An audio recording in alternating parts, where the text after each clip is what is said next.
근데 가격이라는 건 사실 네. 뭐 오르고 내리고 하는 거니까 뭐 조금 오르고 조금 빠졌다고 해서 큰 변화가 있다고 보긴 좀 어렵지 않을까요? 아니, 누구나 할 수 있는 얘기잖아요, 그건. 누구나 할수 있는 얘기인데요?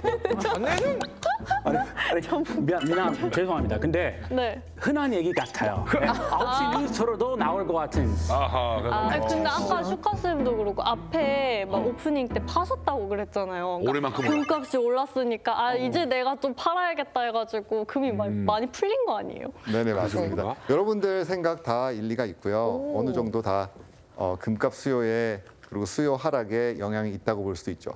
많은 전문가들이 또 두 나라를 지목하고 있습니다.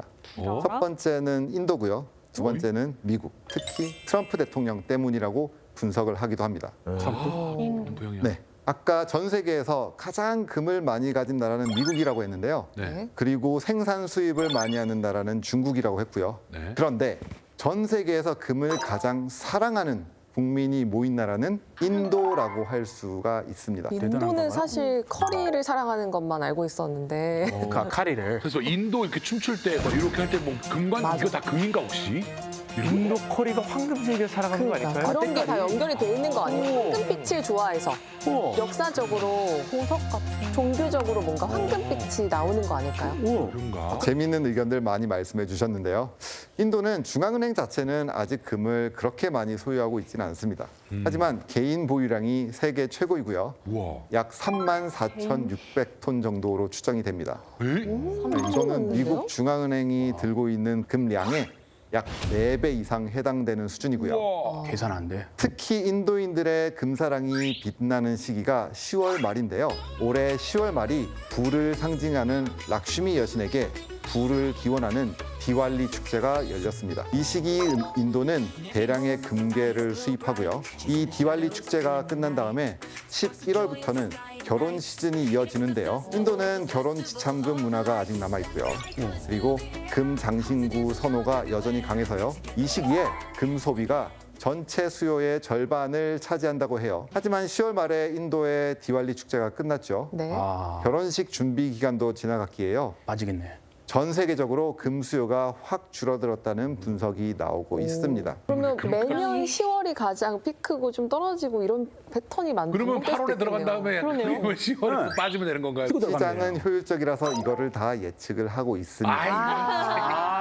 다 예측. 어렵다. 그리고 최근 또 미중 무역 갈등이 조금 완화되었다는 뉴스가 있었죠. 고율 관세를 부과하겠다는 트럼프 대통령이 어느 정도 유화 모드로 들어선 게 금값 하락에 시그널로 작용하지 않았나 생각이 됩니다. 혹시 이 중에서 가장 큰 금값 하락의 요인이라 그러면 어떤 걸 택하시겠습니까? 저는 물론 이 두 가지 이유도 중요하다고 보지만요. 네. 제가 생각하기에 가장 중요한 이유는 네. 최근 금값이 급등을 하였잖아요, 먼저.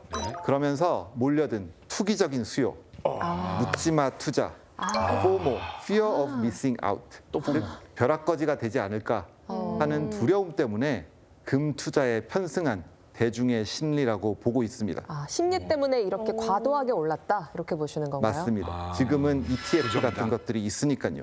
심지어는 금 가상자산도 있습니다.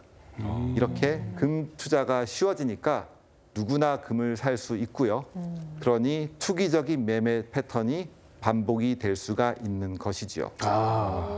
금은 무조건 신뢰하고 투자할 수 있는 그런 자산인 줄 알았는데 여기까지 투기 들어오면 맞아. 불안하네요. 맞습니다. 이러한 투기 매매 패턴 때문에 일종의 단기 버블이 생겼고 이것이 꺼져서 금값이 10월에 내려간 것이라고 볼 수 있죠. 지금 크리스 얘기처럼 이렇게 위험하다고 볼 수 있는 게 오르는 게 가파른 만큼 사실 내려가는 것도 갑자기 어느 날 그냥 뚝 떨어질 수도 있는 거잖아요. 맞습니다. 많이들 비트코인이 디지털 골드다 이런 얘기 하잖아요. 네. 네.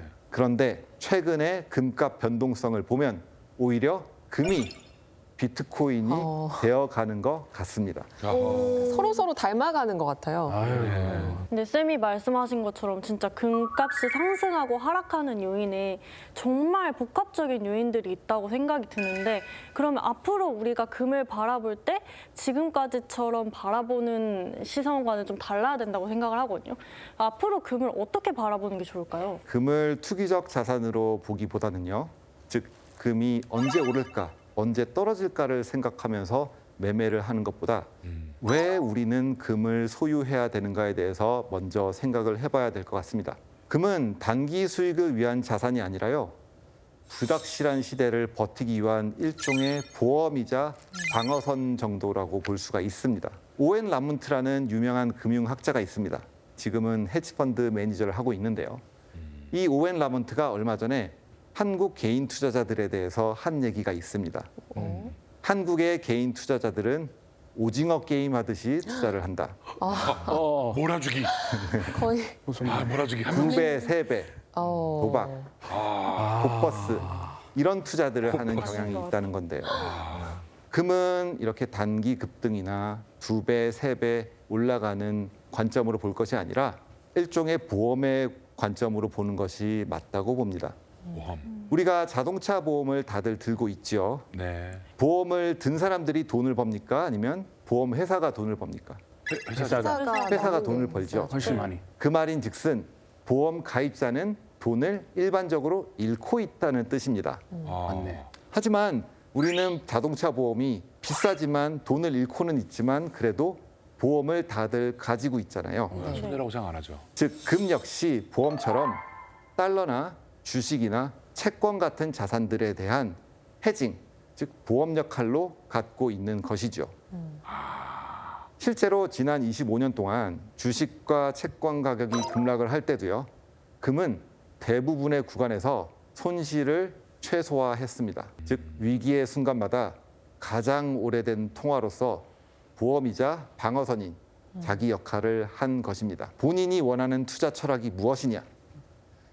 내가 2배, 3배가 아니라 매년 꾸준히 10% 정도 아니면 7%, 8%라도 꾸준히 수익을 내는 금융 포트폴리오를 갖고 싶다고 하면 뭐 단기 금값이 올라가냐 올라가지 않냐 이런 것들에 구애를 받지 않아도 되는 것입니다.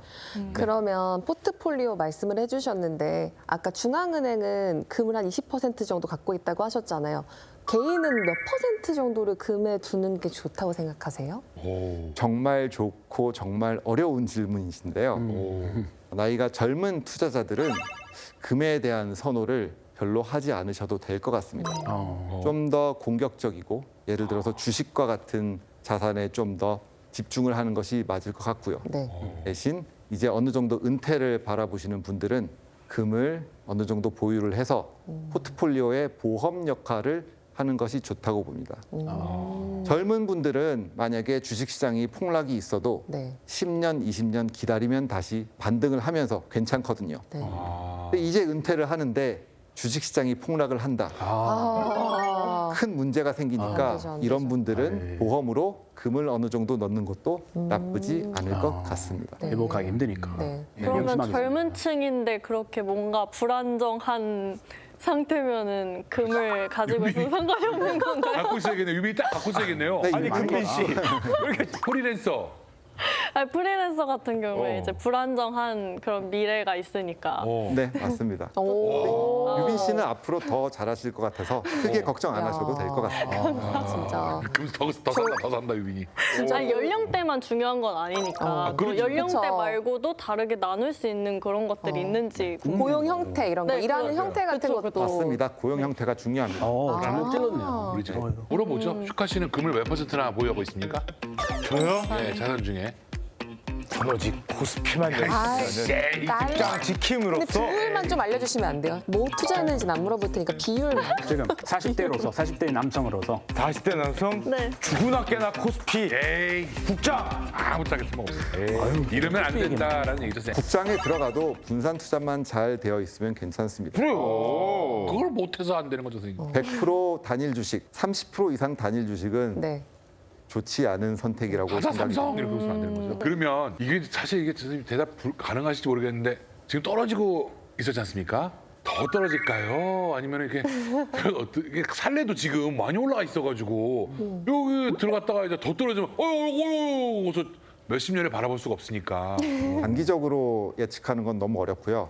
그러면 지금 세계에서 벌어지고 있는 위험이 불확실성이 뭔지 먼저 이해를 해야 됩니다. 네. 와, 경제적으로는 지금 아. 미국에서 일어나고 있는 AI 버블, 네. AI 버블에 대한 경고가 많이 들어오고 있거든요. 네. 아, 미국 1년 GDP 성장률이 절반 이상이 지금 데이터 센터 투자, AI 투자로 이루어지고 있습니다. 네. 이 AI 투자가 기업의 이득으로 연결되지 않으면요, 이게 버블로 인식이 되면서 미국 주가가 급락할 수 있고요. 네.